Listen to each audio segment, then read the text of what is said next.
The phone buzzes on the marble countertop. I don't look at it. My hands are covered in flour, and I'm wrestling with a stubborn piece of dough that refuses to become the perfect, rustic loaf the recipe promised. The kitchen smells like yeast and warm honey and the faint, clean scent of the lemon oil I use to polish the wood. It's a good smell. A smell of home. Of trying. The phone buzzes again. A persistent, impatient little vibration. Mark. It's always Mark when it buzzes like that. A staccato rhythm of need. Forgot his keys. Needs me to look up a number.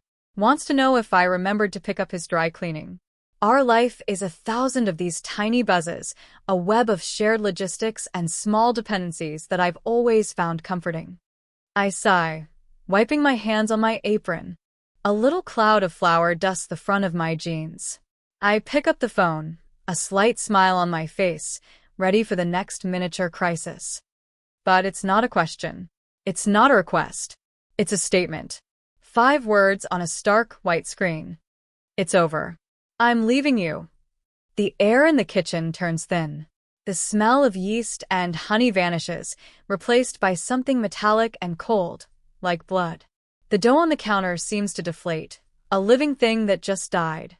My own lungs feel like that dough, all the air pressed out of them in a single, silent punch. My fingers go numb around the phone.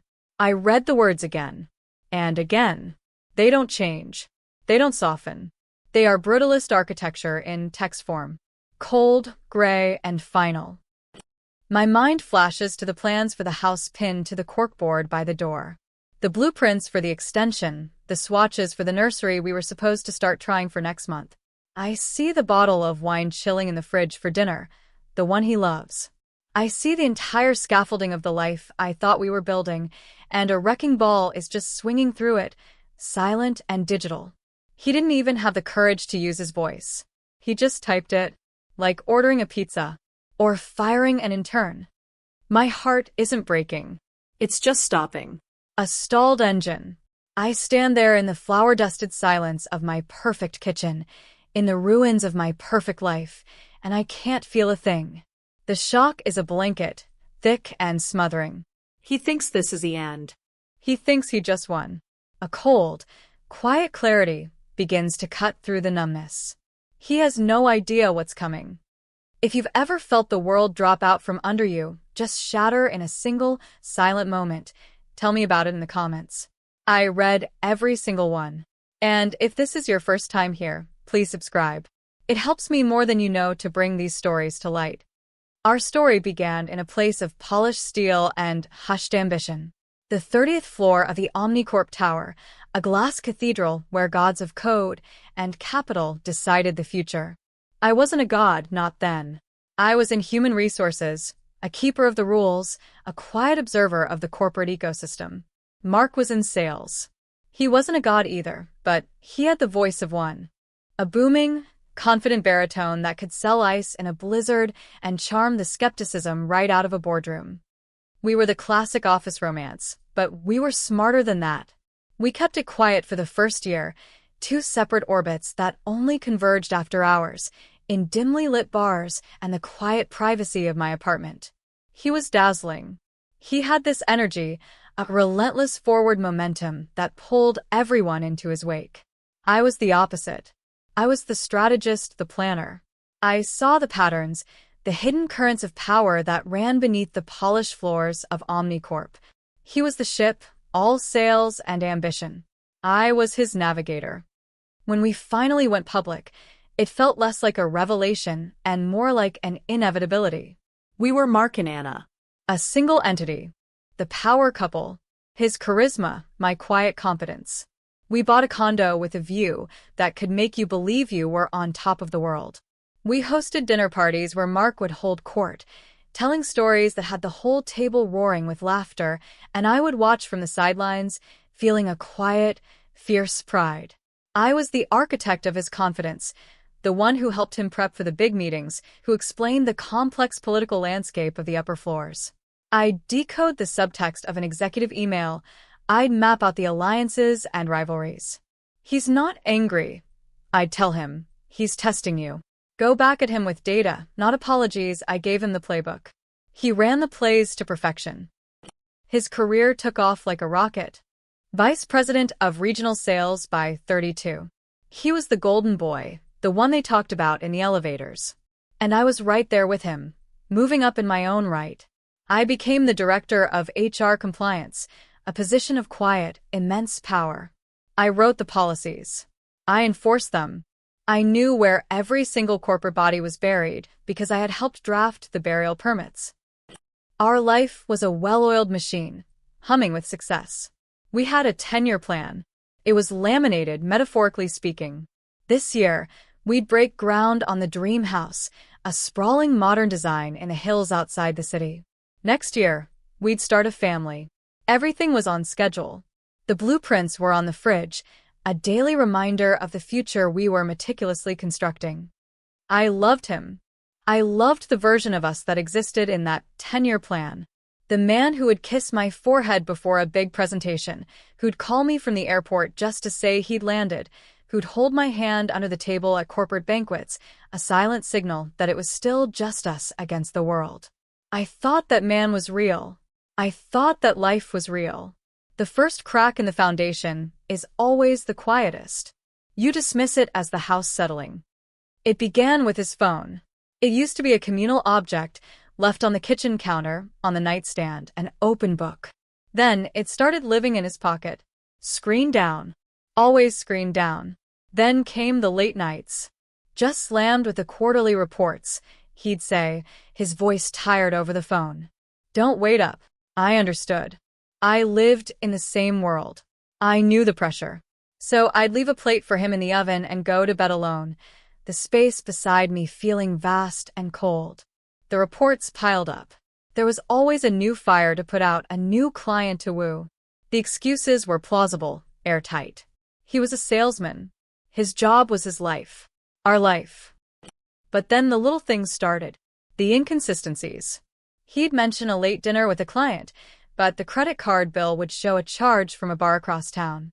I'd ask about it, and he'd have a quick, smooth answer. Oh, we went for a drink after. Didn't I tell you? He'd look at me with such open, honest eyes, a faint look of hurt that I would even question him. And I'd feel a hot flush of shame. He was right. I was being paranoid. He was under a lot of stress. I needed to be the supportive wife, not the suspicious one. My own training was working against me. In HR, you learn to trust patterns, not anomalies. A single late night is an anomaly. A single weird expense is an anomaly. But a pattern is a problem. And the anomalies were starting to form a constellation. I tried to bridge the gap. I booked a weekend at a spa we loved, a quiet place in the mountains. He canceled the day before. A client flew in unexpectedly. I'm so sorry, babe. I'll make it up to you. I promise. The promise hung in the air, empty. I went by myself. I sat in the hot tub, surrounded by happy couples, and felt a loneliness so profound it was like a physical weight on my chest. I was a ghost haunting my own life. The dream house became a source of anxiety. The architect would call with questions, and I'd have to say, "Let me check with Mark and get back to you," but Mark was never available.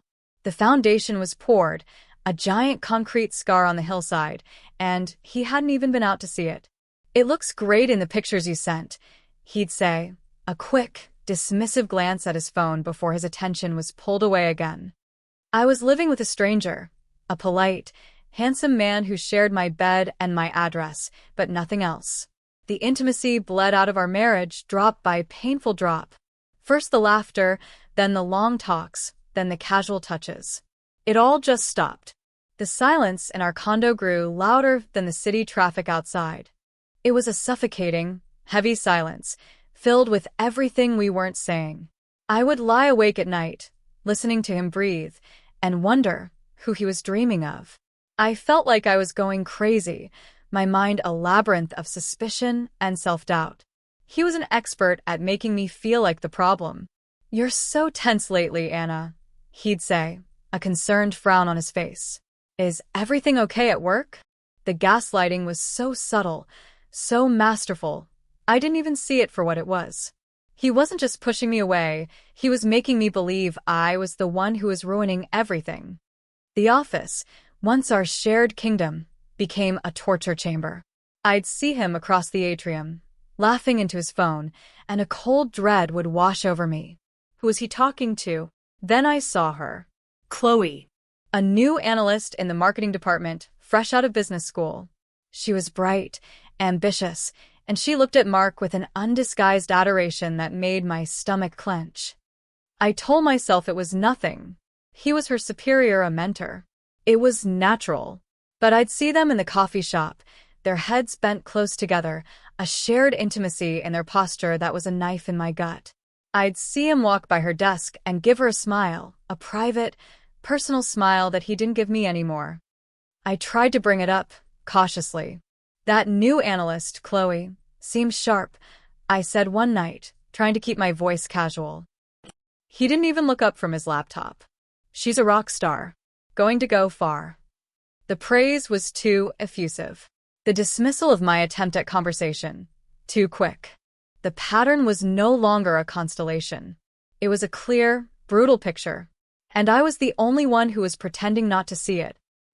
The challenges were no longer small cracks. They were gaping chasms.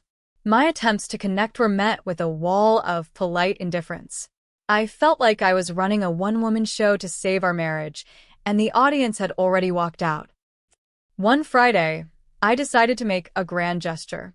Mark had a huge presentation, the culmination of a quarter's work. I knew he was stressed. I left work early and cooked his favorite meal, braised short ribs, creamy polenta, the works. I opened a bottle of the good Cabernet we'd been saving. I lit candles. I was going to bring us back. I was going to remind him of what we had. He was supposed to be home by 7. At 7:30, I texted, "Hey, dinner's ready when you are. Hope the presentation went well." No reply. At 8, the food was getting cold. I put it in the oven to keep warm. At 8:30, a knot of dread was tightening in my stomach. At 9, I called him. It went straight to voicemail. His inbox was full. A new development. It had never been full before. He stumbled in just after midnight. He smelled of whiskey and a perfume that wasn't mine. It was a cloyingly sweet scent, cheap and young.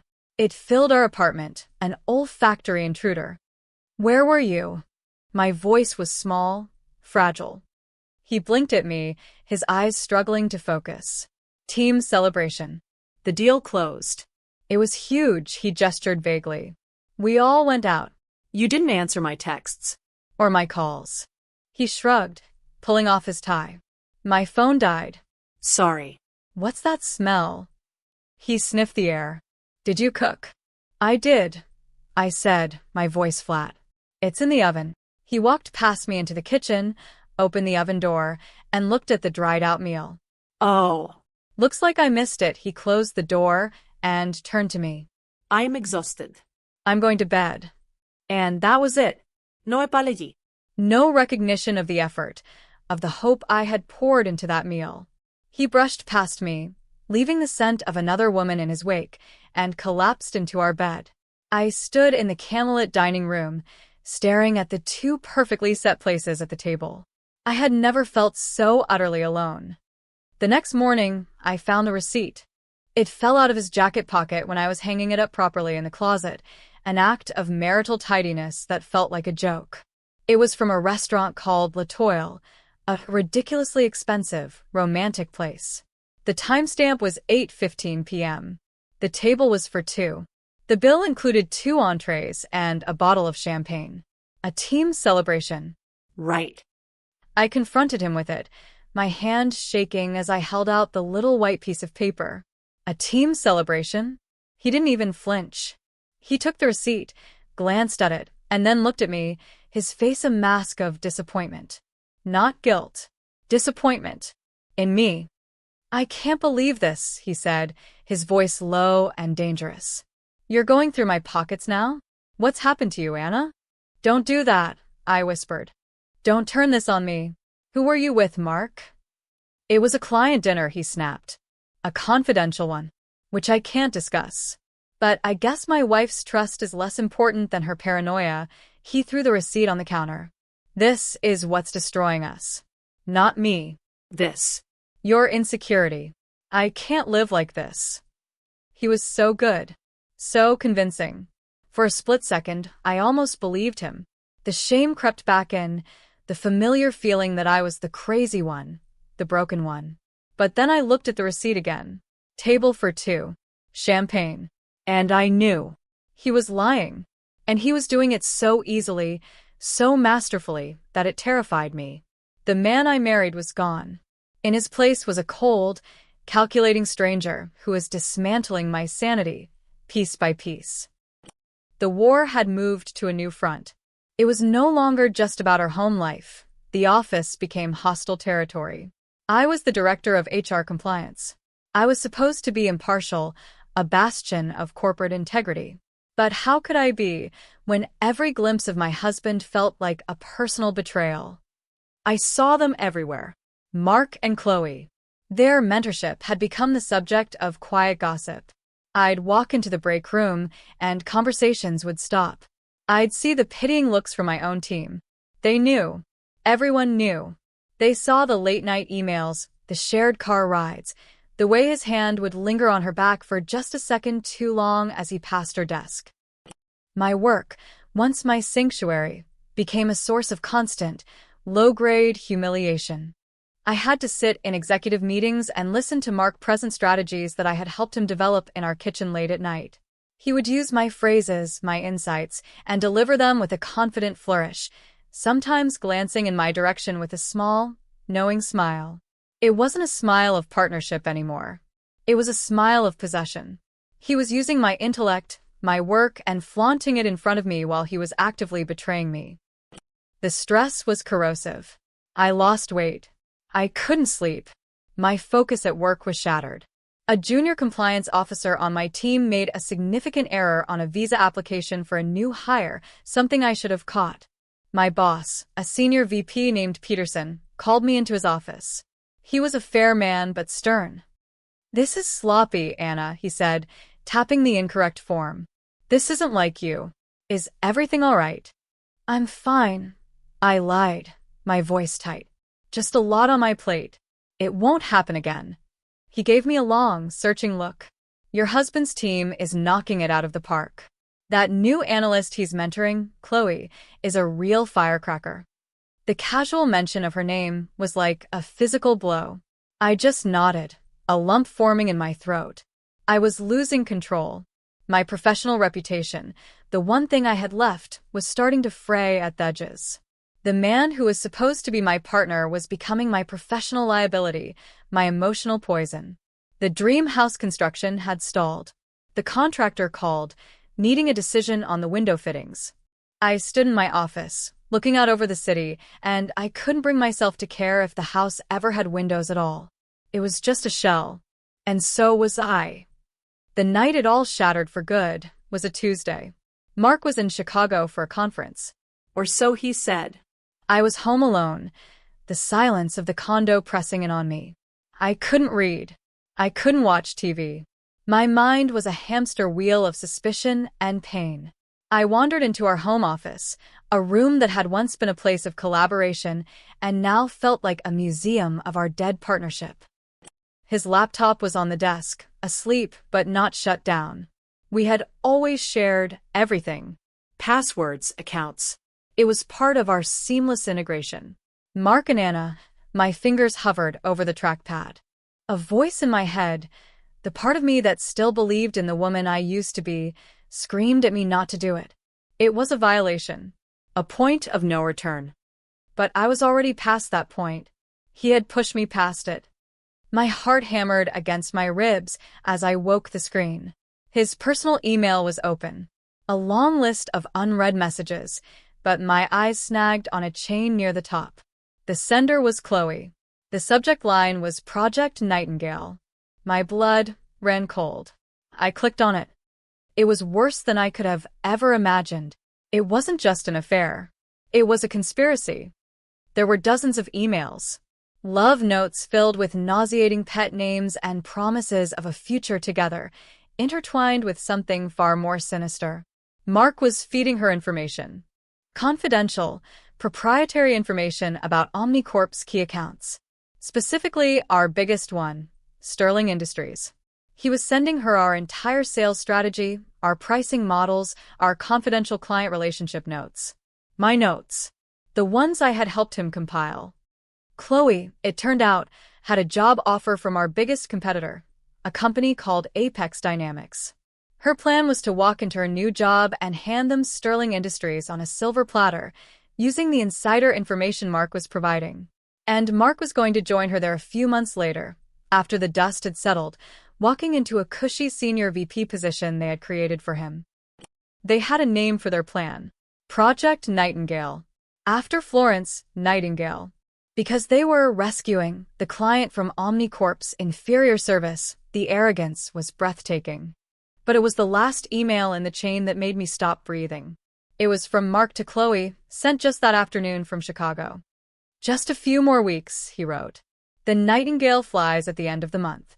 I'll break it to Anna then. I'll be gentle, but it needs to be a clean break. Then it's just you and me. Our new life. I can't wait to be free. Free. Of me. I felt a strange, terrifying calm descend. The heartbreak, the sadness, the jealousy, it all evaporated in a flash, burned away by a white-hot rage so pure and so cold it felt like ice in my veins. This wasn't a simple, sordid affair. This wasn't just about my broken heart. He had used me. He had used my love, my trust, and my professional expertise to build an escape hatch for himself and his mistress. He was committing corporate espionage, using my own strategies as his weapon. He wasn't just leaving me. He was trying to destroy my world. He was burning down the company that had built us both, and he was planning to use me as kindling. The game had changed. This wasn't a marriage to be saved. This was a war to be won. The weight of the betrayal was crushing. It was a physical thing, pressing down on my chest, making it hard to breathe. He hadn't just cheated on me. He had weaponized our entire life together against me. Every late night I'd spent helping him prep for a meeting, every piece of advice I'd given him, every political landmine I'd helped him navigate. He had taken it all and twisted it into a tool for his own selfish, criminal gain. And the worst part? The truly terrifying part? I was implicated. I was the director of HR compliance. My husband, the man who shared my bed, was engaged in corporate espionage on a massive scale. If this came out the wrong way, my career would be over. They would assume I was complicit. Or, at best, grossly negligent. The woman in charge of enforcing the rules couldn't even see they were being broken in her own home. I would be a laughingstock. Unemployable. I sank into his desk chair, the leather cool against my skin. My world had shrunk to the four walls of this office. Outside, the city lights glittered, oblivious. Inside, my life was a smoldering ruin. He held all the cards. He had a new job lined up, a new woman, a new life built on the ashes of ours. He was days away from executing his plan, leaving me with a broken heart, a stalled career, and a half-built house that was now a monument to my own stupidity. I felt a wave of despair, so profound it was nauseating. I thought about calling my sister, my best friend. But what could I say? My husband is not only cheating on me, he's also a corporate criminal, and he might have just destroyed my life. It was too big, too ugly.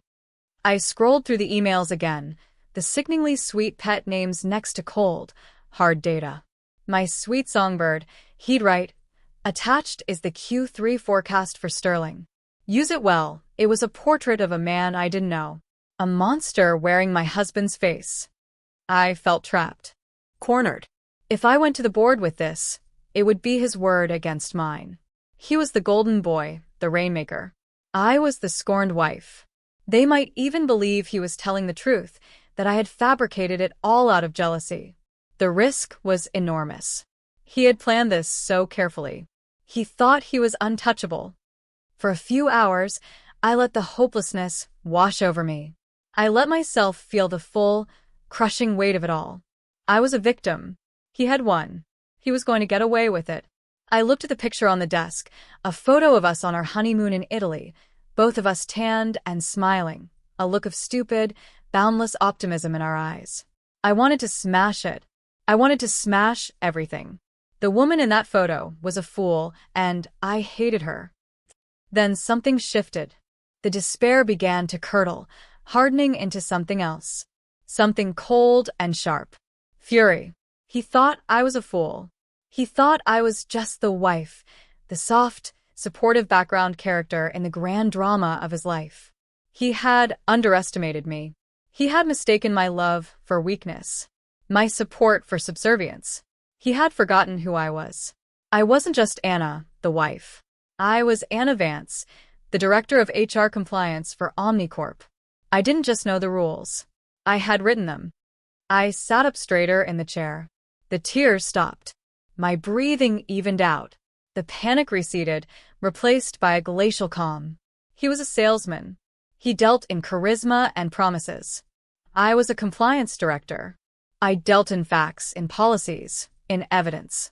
He thought he was playing chess, but he was playing checkers. And he had left his king completely exposed. My mind started to work, not as a wife, but as an executive. The emails were the core of it, but emails could be dismissed as fakes. I needed more. I needed a case so airtight, so irrefutable, that it would be professional suicide for the board to ignore it. I needed to build a fortress of evidence around him, brick by painstaking brick, until there was no escape. I wouldn't just expose him. That was messy, emotional. It would still cast a shadow on me. No, I was going to do this by the book. His own employee handbook. I was going to use the very system he was trying to cheat, the corporate machine he thought he had mastered, to dismantle him. I wasn't going to be the crying wife in the boardroom. I was going to be the prosecutor, the judge, and the executioner. A small, cold smile touched my lips for the first time in months. The grief was still there, a hard knot in my chest, but it was no longer in charge. Strategy was. He wanted a clean break. I was going to give him one. So clean it would scour him from this company, this industry, this life. Project Nightingale was about to be grounded. Permanently. The next 2 weeks were a masterclass in compartmentalization. By day, I was Anna Vance, director of HR compliance. I was crisp, professional, efficient. I delegated tasks, I attended meetings, I answered emails. I even managed a thin, brittle smile when I passed Mark in the hallway. He was smug, cocky, radiating the self-satisfied glow of a man who thinks he is the world on a string. He had no idea he was a dead man walking. At home, I was a ghost. I moved through the rooms of our condo like a stranger. I made polite, meaningless conversation. How was your day? Good. Busy. We were 2 actors playing the final, dreary scenes of a play we both knew was ending. He thought he was the only one who had read the script. But my real work started at night. After he was asleep, snoring softly beside me, a sound that used to comfort me and now made my skin crawl, I would slip out of bed and go to the home office. The laptop became my command center. My fury was my fuel. I was no longer a wife. I was an investigator. I started with the emails. I couldn't just use the copies from his laptop. That was fruit of the poisonous tree. I needed them from the source. As director of HR, I had the authority to request an IT audit on any employee's account if there was suspicion of a policy violation. I drafted a formal request, citing a vague but plausible potential breach of data security protocols related to Mark's account. I submitted it through the official channels to a trusted contact in IT, a man whose career I had saved 2 years prior by finding a loophole in a non-compete agreement. He owed me. The next morning, a secure, password-protected file was waiting in my inbox. It contained every email Mark had sent or received from his corporate account for the past 6 months, including the entire Project Nightingale chain with Chloe, which they had been stupid enough to conduct partially on the company's server. Amateurs. Next, I went after the financials. I had access to the corporate expense system. I cross-referenced the dates of his client dinners from the emails with his expense reports. The lies were laughably transparent. A dinner with Chloe at Latoile was expensed as client entertainment. Sterling Industries, a weekend trip to a boutique hotel in the wine country with her was filed as a solo strategic planning retreat. He was not only a cheat and a traitor. He was a petty thief, stealing from the company to fund his affair. I downloaded every single fraudulent report, every doctored receipt. Each one was another brick in the wall I was building around him. Then I pulled the security logs. Badge swipes. I tracked his movements within the building for the past 3 months. His badge and Chloe's badge, consistently entering the office together before 7 a.m. and leaving together after 9 p.m. Most damningly, I found multiple instances of them badging into an unused conference room on the 22nd floor, a floor that was under renovation, for hours at a time. I cross-referenced those times with his calendar. He was invariably scheduled in external client meetings. I was relentless. I worked with a cold, methodical fury. The grief for my marriage was still there, a low, constant hum beneath the surface, but the investigation gave me a purpose. It was a shield. Each piece of evidence I uncovered was another layer of armor. He had tried to make me a victim, but I was forging myself into a weapon. The final piece of the puzzle was Chloe's exit. I knew from the emails she was planning to resign on a Friday to start at Apex Dynamics the following Monday. Her resignation would be the trigger for the whole plan to unfold. I had to get ahead of it. After 2 weeks of sleepless nights and clandestine work, I had it. A file, 112 pages long. Emails, expense reports, security logs, calendar discrepancies. It was a clinical, brutal, and utterly irrefutable portrait of corporate espionage, fraud, and conspiracy. There was no emotion in it. No mention of our marriage. It was a compliance report, pure and simple. The most important one of my career. I bypassed my direct boss, Peterson. This was too big. It had to go straight to the top. I scheduled a meeting with the CEO, Marcus Thorne, and the General Counsel, David Chen. I used the CEO's executive assistant, a woman I had mentored for years. I told her it was a matter of urgent and confidential corporate security. The meeting was set for the next afternoon. I walked into the CEO's office, my heart a cold, steady drum in my chest. The file felt heavy in my hands. Thorne and Chen were there, their faces grim and expectant. They were expecting a data breach, a hostile takeover bid. They weren't expecting this. "Thank you for seeing me on such short notice," I began, my voice even. "I'm here in my capacity as Director of HR Compliance. A recent security audit has uncovered a significant and active threat to the company. I didn't present it as a scorned wife. I presented it as a senior executive protecting her company. I laid out the case, page by page, slide by slide. I walked them through Project Nightingale, the stolen data, the fraudulent expenses, the conspiracy with a competitor. I used their language. Synergy. Deliverables. Mitigating exposure. I watched their faces as the reality of it sank in. Thorne's jaw tightened. Chen, the lawyer, began taking meticulous notes, his expression unreadable. When I finished, there was a long, heavy silence in the room. Thorne finally spoke, his voice a low rumble. "Mark Vance is your husband, it wasn't a question." "He is," I said, meeting his gaze without flinching. "Which is why I have to be the one to handle this. It has to be clean. It has to be by the book. No lawsuits. No scandal. Just a quiet, decisive removal of a threat." Chen looked up from his notes. "What do you propose?" "I've already drafted the termination paperwork for both Mark Vance and Chloe Miller, effective immediately for gross misconduct and violation of their employment contracts. I've also consulted with outside counsel. They've drafted a cease and desist letter to be delivered to Apex Dynamics, along with a notification of our intent to pursue legal action for tortious interference and theft of trade secrets. We cut off the head of the snake, and we poison the rival's well before they can even drink from it." Thorne stared at me, a new respect dawning in his eyes. He had always seen me as the quiet, competent woman behind the golden boy. He was seeing me for the first time as a player in my own right, a ruthless one. "And you're prepared to do this?" he asked. "To fire your own husband?" I thought of the man I had loved, the dream we had built, the future that was now a pile of ash. A single, hot tear threatened to fall, but I forced it back. I would not cry. Not here.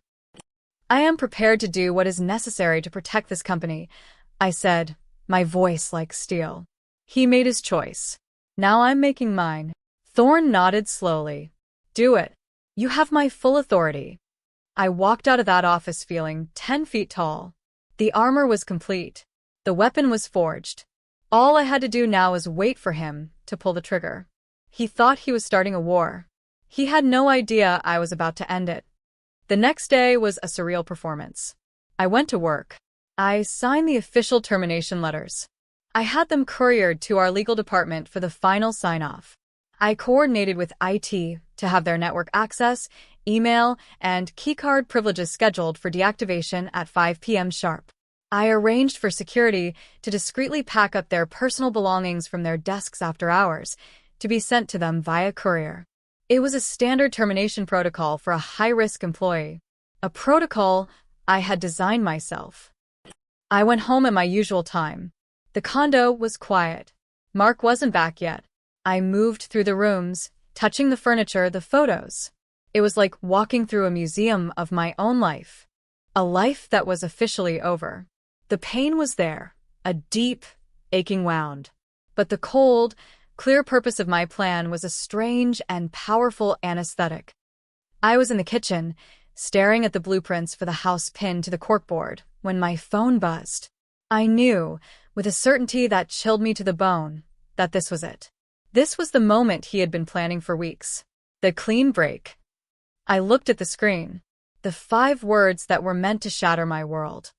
It's over. I'm leaving you. I read them once. Twice. The sheer, unmitigated cowardice of it. After 12 years together, he ended us with a text message. Like he was canceling a dentist appointment. He couldn't even give me the dignity of a phone call, of his voice. He was so terrified of a real confrontation, of seeing the pain he was causing. He really was a stranger. A wave of the old hurt washed over me, hot and sharp. The desire to scream, to cry, to type back a string of furious, wounded words. But I didn't. That's what he expected. That's what the old Anna would have done. I took a deep, steadying breath. The strategist took over. The executioner. I walked into the home office. The termination letters had been sent back from legal, countersigned. I pulled up Mark's. The formal letterhead. The dense, legalistic language. And the final, brutal paragraph. Your employment with Omnicorp is terminated, effective immediately for gross misconduct, including but not limited to violations of the Code of Conduct, fraudulent expense reporting, and misappropriation of company assets and trade secrets. It was a work of art. I laid the first page of the letter flat on the desk. I took out my phone. I angled it just right, so the Omnicorp logo and his name were perfectly clear. I took a picture. The image on my screen was stark and beautiful. It was the coldest, most satisfying thing I had ever seen. I went back to his text message. I didn't type a single word in response. I simply attached the image. A single screenshot. A picture worth 1,000 words of ruin. And I pressed send. For a full 30 seconds, there was silence. I imagined him looking at his phone, a smug smile on his face, waiting for my heartbroken reply. I imagined the smile faltering, the confusion, the dawning, sickening horror as he zoomed in on the image, as he read the words, as the floor fell out from under his world. My phone rang. The screen lit up with his name. It was a frantic, jarring ringtone, so different from the quiet buzz of his texts. I let it go to voicemail. I wanted him to stew in it for a moment. To feel the panic. The powerlessness. A second later, it rang again. This time, I answered. I didn't say hello. I just held the phone to my ear, waiting. The sound that came through the speaker was not the smooth, confident baritone of the man I married. It was a raw, strangled sound. A scream of pure, unadulterated panic. What did you do? He shrieked, his voice cracking. What the hell is this? Anna, what did you do? I held the phone slightly away from my ear, a strange sense of detachment washing over me. I felt like a scientist observing a chemical reaction. It's a notification of a corporate action, Mark, I said, my voice as calm and cool as a frozen lake. I thought it was best you be informed immediately. A corporate action? This is my termination letter. You can't do this. I quit. I was going to quit tomorrow. Your resignation would not have been accepted, I continued, reciting the lines I had rehearsed in my head. Your departure is being classified as an involuntary termination for cause, as per company policy, which I'm sure you're familiar with. He was sputtering now, a string of incoherent curses. My new job. Apex. Chloe. What about Chloe? Chloe Miller's employment has also been terminated for the same reasons, I said evenly. And I'm afraid your new job might be in jeopardy. A courier from our legal department delivered a rather detailed package to the CEO of Apex Dynamics about an hour ago. It outlines their and your liability in the matter of corporate espionage and theft of trade secrets. I wouldn't expect a welcome basket. There was a dead silence on the other end of the line. I could hear his ragged breathing. I could hear the entire world he had built for himself, his grand escape, his Project Nightingale, crashing down around him in real time. He had no job. He had no new job. He had no future, except for a mountain of legal bills and a reputation so toxic he'd be lucky to get a job selling used cars. You, he finally whispered, his voice hoarse with disbelief and hatred. You did this. Why? And for the first time, a flicker of emotion entered my voice. Not anger, not sadness, just a profound, weary disappointment. You texted me, Mark, I said softly. You ended 12 years of my life in 5 words. You thought you could burn my world down and just walk away. You underestimated me. You forgot who you were married to. I didn't wait for a reply. I ended the call. I stood in the silent condo, the phone heavy in my hand. The scream was over. The war was won. But there were no victory parades. There was just a vast, echoing emptiness. I had won. But what exactly had I won?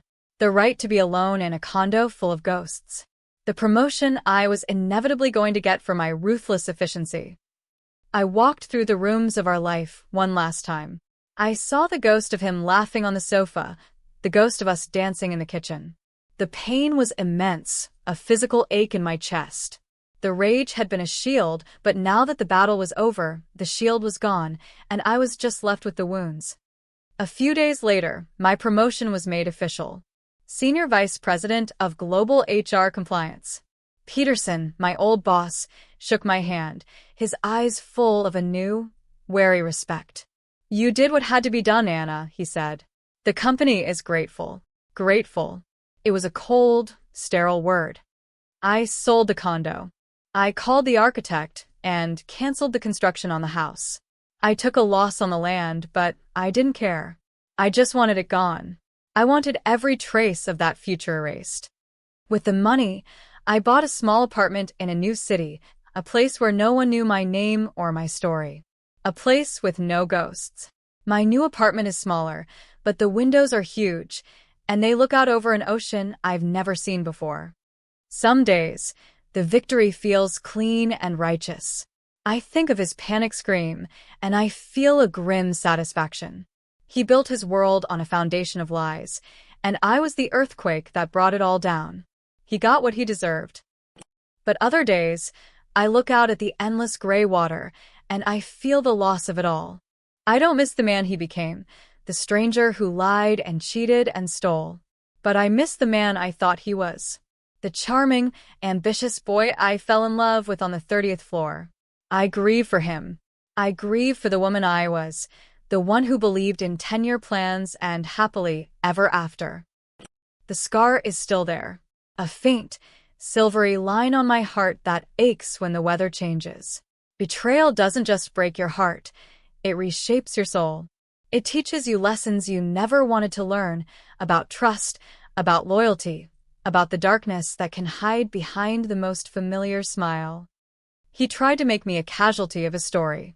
Instead, I became the author of his ending. And in the process, I finally started writing my own. It's a quieter story than the one we had planned. Less dazzling, but it's real. And it's mine. Betrayal leaves a scar that never really fades. But it also teaches you what you're made of. If this story hit close to home, I'd love to hear your version.